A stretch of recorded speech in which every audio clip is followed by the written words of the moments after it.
Bez tych 5 dokumentów nie przejdziesz kontroli sanepidu. Księga lub spis procedur sanitarno-higienicznych, czyli spis wszystkich zasad, jak dezynfekujesz, sterylizujesz, sprzątasz i dbasz o higienę w gabinecie. To Twoja instrukcja obsługi czystości w gabinecie. Dokumentacja związana z odpadami. Umowa na odbiór odpadów medycznych, karty przekazania i unieszkodliwienia. Sanepid zawsze sprawdza, czy śmieci medyczne znikają zgodnie z przepisami.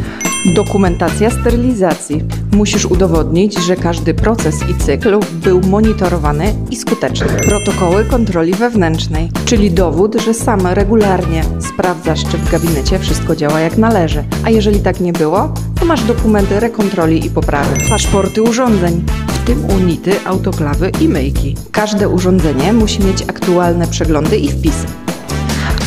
I jeszcze książka kontroli. Jej posiadanie to obowiązek każdego przedsiębiorcy. Sanepid również o nią poprosi.